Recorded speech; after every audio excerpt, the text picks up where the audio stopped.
started very, very innocently. This program was started 13 years ago when I moved my gallery to the plaza area. I noticed there's homeless people at the park. I did not understand why in the most affluent shopping area there's so many homeless people. So I thought I was the nicest person on earth. I took 20 sandwiches to the park and feed them. That's how we started. It's a very, very, very innocent act. It was not like we're trying to help the world, we're trying to help anything. We just thought my heart went out to them. So what we try to do is, can you help me with this part? None of us can do everything.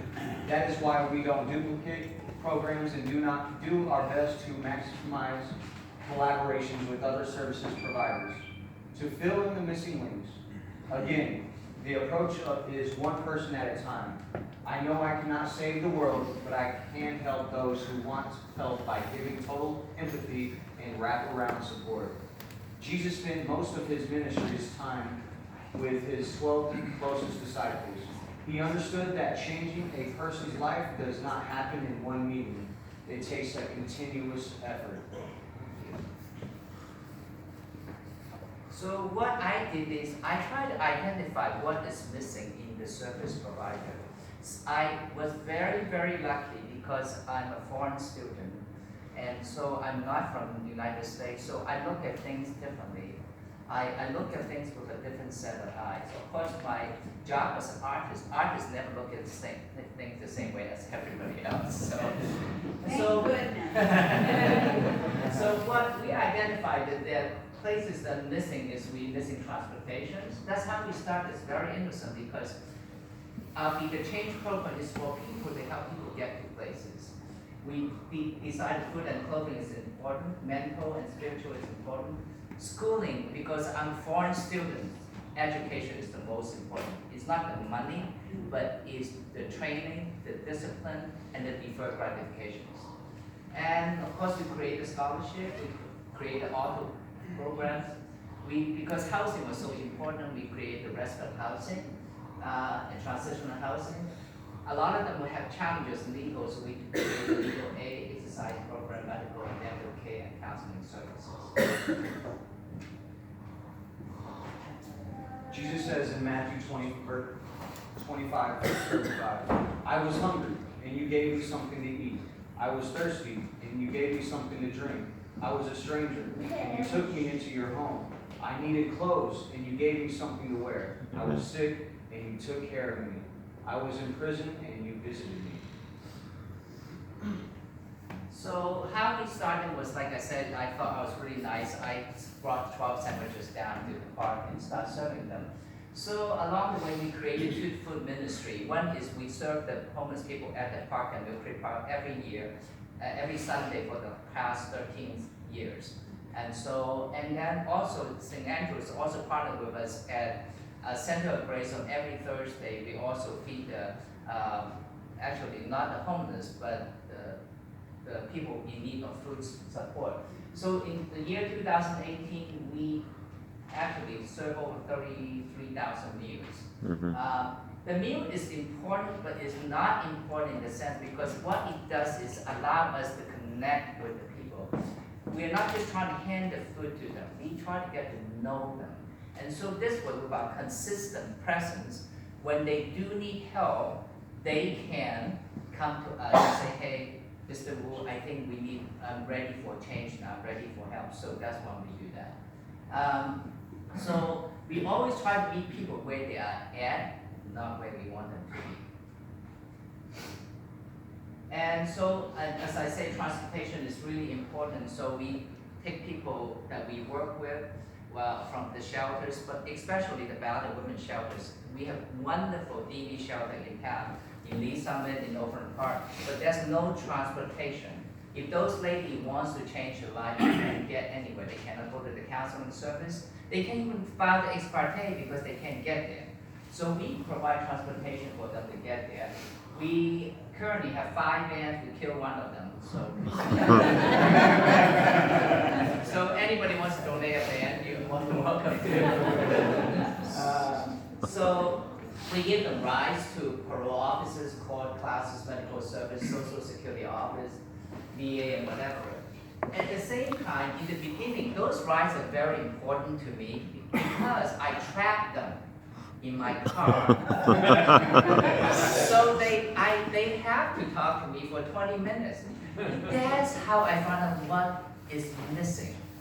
So I learned from them what is needed. I didn't create a program because what I think it is. I created the program because I learned from them what their needs are. Then we fill in those gaps. So in 2018, we actually had driven 250,000 miles. I think that's a couple of times around the earth.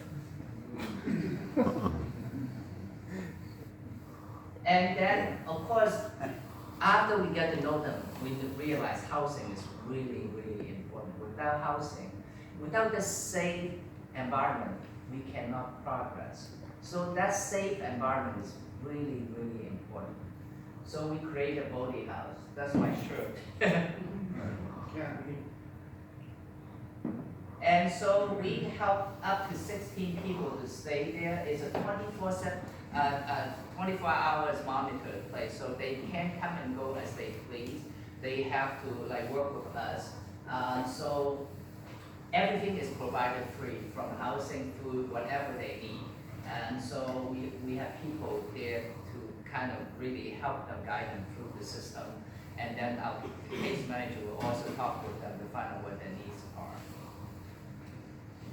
And so then as we have the respite housing, along the way we realized after we felt like we got them stabilized, but yet they still have no permanent place to go to. So in fact, every program I created was out of desperation because I don't know, I work with them, I pick them up, I don't know where to put them. So then we decided at Finnegan Place, which is an 18-unit apartment, so that when after they get established, after they become stabilized, then we can help them move to a more long-term placements.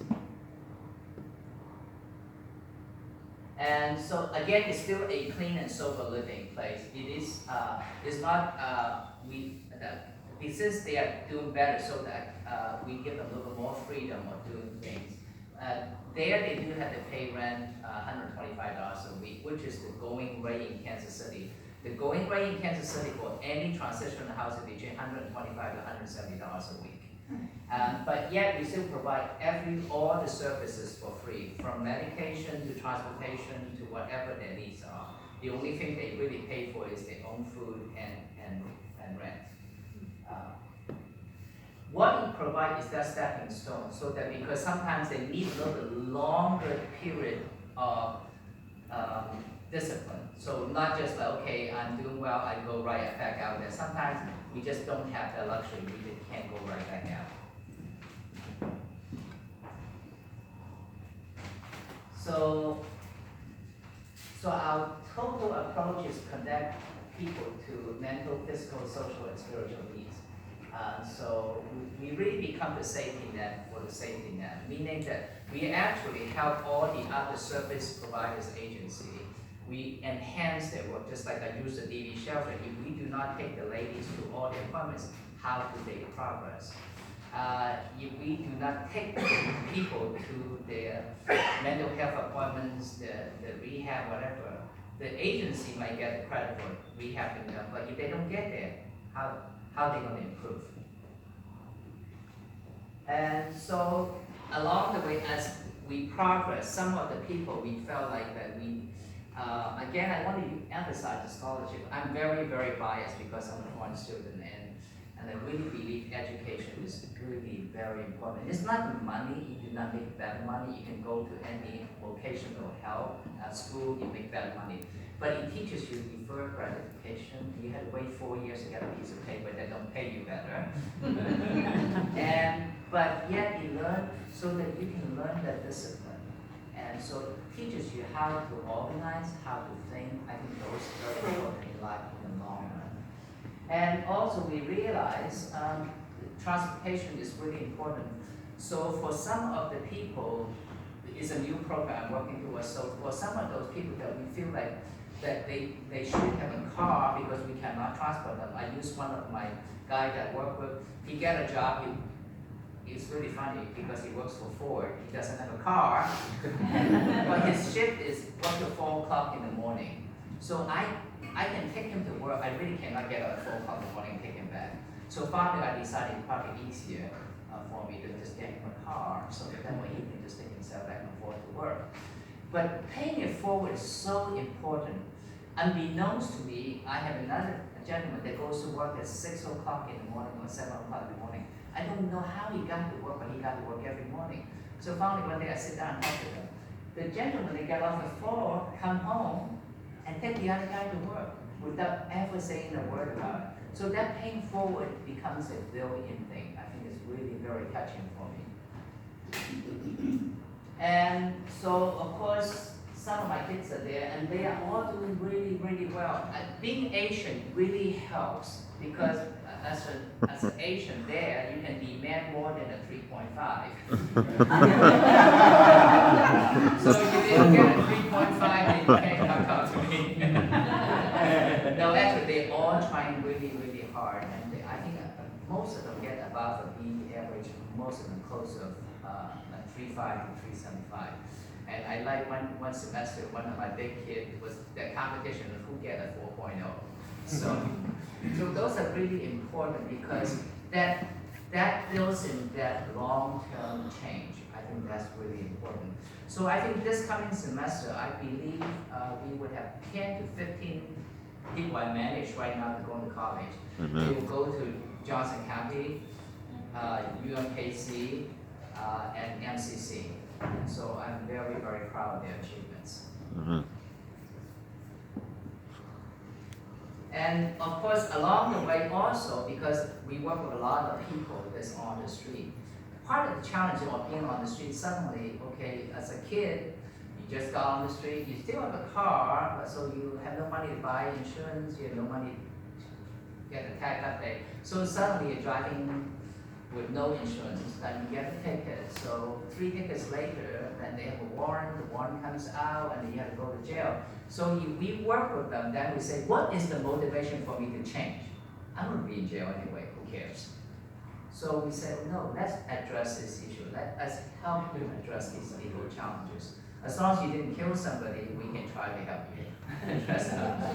And so we work with an attorney who is on my board that help me address those, so we can lift their warrant. We work with the court system so that they can put in a new court case. So we have the opportunity to address those issues so that we can move them on in life. So now they cannot give me any excuse, I cannot do something better because at court I'm telling them, no, you go to do whatever you need because the court is taken care of. So we also have a family lawyer that we talk, get feedback sometimes because of child support and things like that. In my age, I started the fitness program a few years back, and I thought, well, guys, it's really good for you, it's healthy, and you need this. It's a good discipline. I think lately it's more like, Mr. Wu, are we going? So I said, do I have to go? So the exercise is very good. It's again another form of self-discipline. So we're trying to build in these in the character build up instead of just having to say you have to do X, Y, Z. Let's build those strength within. So. And so another challenge as a homeless person is they do not take care of their health, they do not take care of their dental. And so we built in our apartment that we actually require every single person that we manage that we provide medical dental care. And you say, of course there's medical dental care out there, why don't you send them there? Number one, we don't have money. Number two, when you send them to a place, it's a reactive health care. That's being reactive. Something is wrong, we send you to the hospital. Something is wrong, we take you to the emergency room. So now we say no. As a normal person, you set the appointment with the doctor. My doctor will come every Thursday, my dentist will come every Friday. So you wait till that day, you share with them what your health issues are, and we address them at that point. So this way, it really keeps them physically healthy so that again, that they can move forward a little bit better that way. So in 2018, our medical unit has seen 277 people, and our dental unit has seen 235 people. And we also understand some of them have gone through a lot of trauma when they're on the street.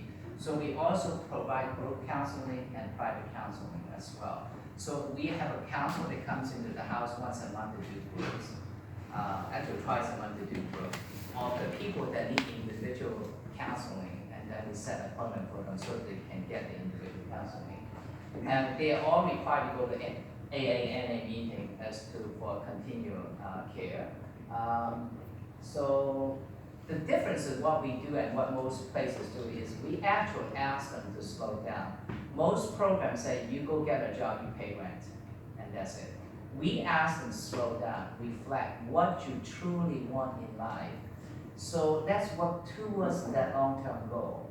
The reason behind that is there are many programs that cater for people to survive. And I'm getting older. I don't want them to survive. I want them to chip into the Social Security. I want them to thrive. So this way they have a chance to slow down and reflect what they want.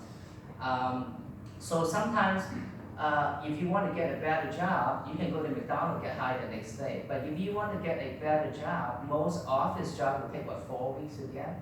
So most programs will kick you out in 2 weeks if you don't pay rent. So you never have the opportunity to really build yourself up to the level. So what we do is, hey, slow down. Don't worry about anything.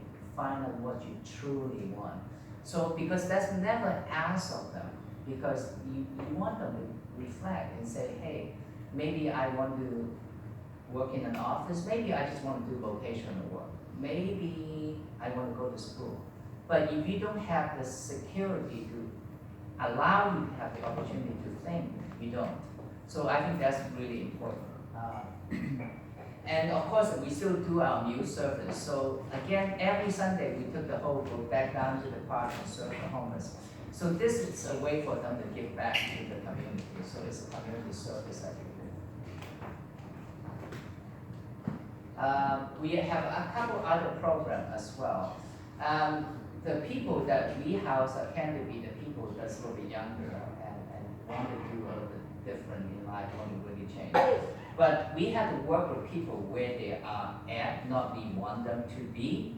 So we also have programs for people that just want to coast. So we create a Harbor Light program. It's for people that just want to park someplace, wait for the benefit to come in and move on. And so we also have a senior program. The senior program are for the people, even though I call them senior, they're actually younger than me, but they've been on the street for a long, long time. So the challenge is a little bit more, they no longer in touch, can do more for themselves. So we actually replace them in a nursing facility. So that's the reason why we put them in nursing facility, so that they have a stable place to wait for the benefit, to answer the mail. Because if you're on the street, if you apply for SSI, you're never going to get it because you can't even answer the mail. Because mail comes in, they tell you to go to a meeting, they can't find you. So the nursing facilities give them that opportunity. So in a sense, we created 3 levels of programming. So we can allow to work with where they are at, where they want to be at, because we cannot change the world, we can only work with people where they want to be at.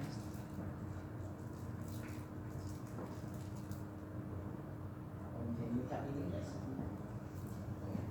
Faith alone cannot carry the action in which God calls us to serve.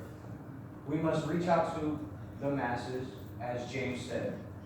Suppose a brother or a sister is without clothes and daily food.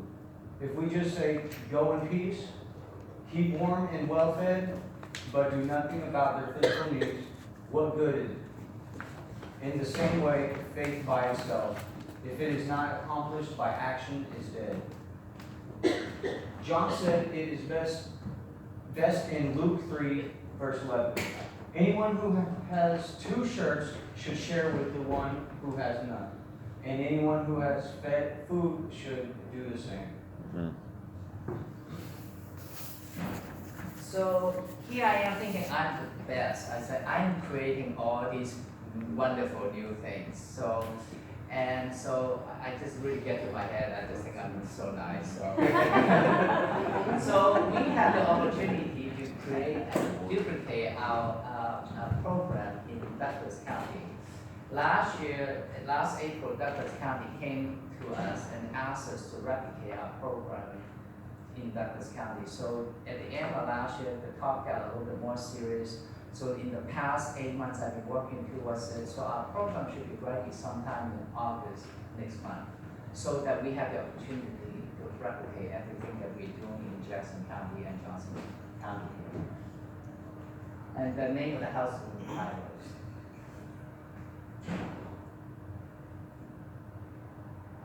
And so we will provide everything that we have from the full wraparound service for the housing, and so, and giving them the opportunity to have continual care.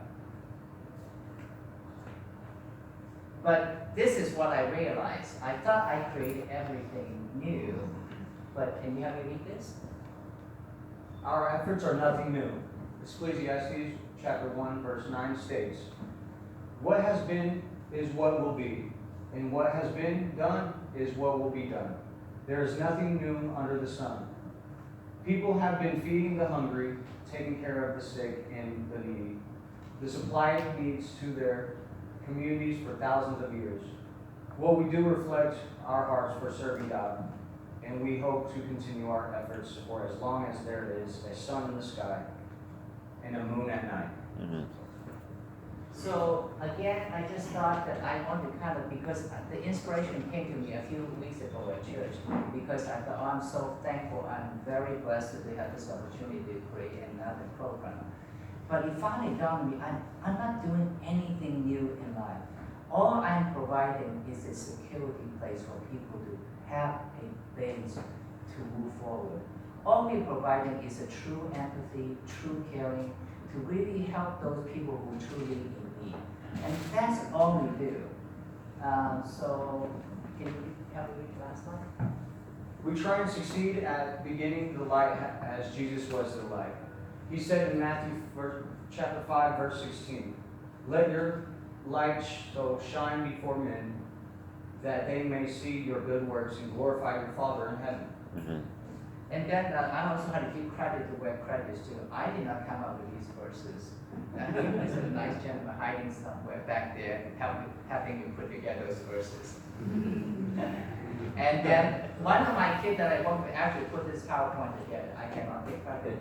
But so as we drive past the homeless people on the street, that's not what you expect. You would not expect them to help me put together this.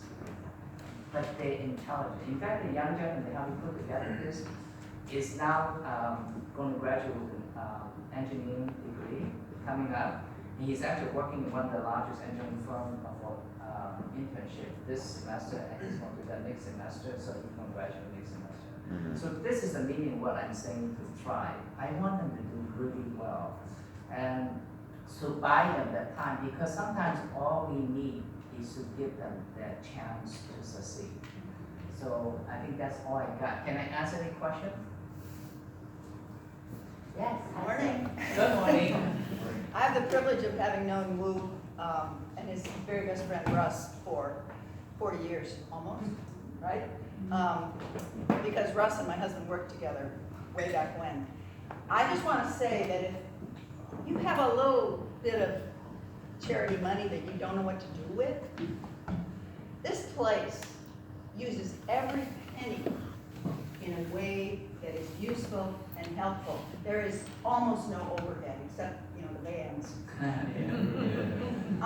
But, you read about all these charities that pay their CEOs hundreds of thousands of dollars a year and all this overhead and all this blah, blah, blah, and your money is going for copiers and office chairs and vacations in fancy places. That doesn't happen here. So. Thanks, I appreciate that. Well, to piggyback what Sarah said is, I actually, in the last 10 years, I had to work every single day, 7 days a week, 12 to 15 hours a day. I had taken 3 days off. People would say, why don't you take a day off? Why don't you give the phone to somebody? I said, well, I can't afford the operators. And I enjoy what I do. I think I was blessed. So if I don't enjoy what I do, I cannot do that continuously, day in, day out for 10 years in a row. But at the same time, it's like we really want to give every single effort towards the people that we work with, not for us. But along the way, we gain the satisfaction watching their growth, the positive growth, and how well they done. And to see every one of them excel is gratifying. And we also I have had this, we had gone from a tiny nonprofit to a small nonprofit.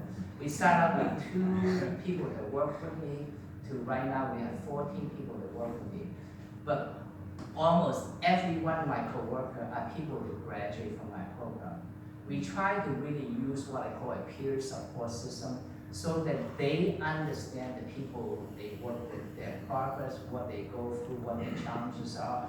So when they have conversation with them, they know where they come from, so they can relate. I think that's also very important. It's great for me to be a foreigner, but it's looking from outside, and they can really understand from within. Where do you guys use, like, do people volunteer and work at your different sites and things like that? Yes, so the UMKC actually is one of the best university. The nursing student, like you said, do rotation with me every semester. The master social work do practicum with me, so I have a social work student. The funny thing is I've been invited to UMKC. I said, well, I don't have a social work degree, can I get one? and of course, and because I said, you sent a student to follow me to get a degree. Of course they said no. And so yes, so like depends on what project, what ones want to do, yeah. So like if you have a nursing background, you can, I'm looking, actually I just found a hygienist. I was having a problem finding a hygienist. I just found one. So all those people that you work with, like the social workers and the agencies, they're all donating their time? Social worker, no. But the doctors, nurses, hygienists, and all donating in their time. And but what we do is we buy all the medication. But you think about how important that is, okay? So if I have mental health challenges, I buy med every month. Where does the money come from? Somebody has to pay for it. And so the society say, why don't we get better? How do we get the medications? And so then why do you go back to the hospital? Well, because I don't have the medications. So and so another new thing we just did is I just did a study. So this year alone, we actually have 43 people go back home. A lot of times people are stranded in Kansas City. They come to Kansas City for work, for whatever, for health, for whatever reason. But after they get here, they cannot go back. So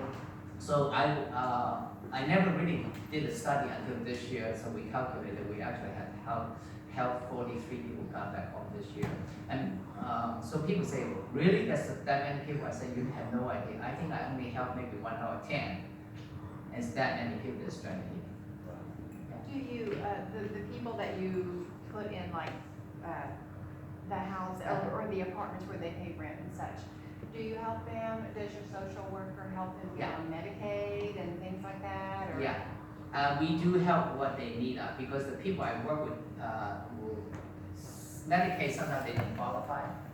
Oh, okay, I don't understand how that. Yeah, how so that actually if they're works, healthy, but- they're not really qualifying. Okay. Yes, certainly. But So, but yeah. families that you say you help families or young I don't or women house- with babies or. Yeah, I don't house them, I work with them in their service because I don't want to duplicate the services. Oh. Believe it or not, the 19 to 35-year-old male are the most neglected population. I guess so. Because it's our culture. Our culture said that you are a man, you go take care of yourself, step up, be a man. But sometimes we still are a kid inside. We need that kind of support. Yes, sir, you have a question? Yeah, okay, your healthcare professionals, you know, that assist in this program, where do they treat these patients, in their own facilities? We own the facility. We turn one of the apartment into a medical dental unit. And So we actually have one dental chair, everything. Where's that facility? It's on the 30th and Tracy, 31st and Tracy, yeah. So, so this way, everybody we manage can get to have the medical care that they need. Okay. So, All right. And you do preventive, yeah, so it's all preventive care. you do testing and. Yeah, we also do HIV, STD, or communicable disease testing once a month to make sure there's no surprises. Because if you manage them, they can always cure them. Like hepatitis C itself is like no big deal. It was years ago, but now it's a curable illness.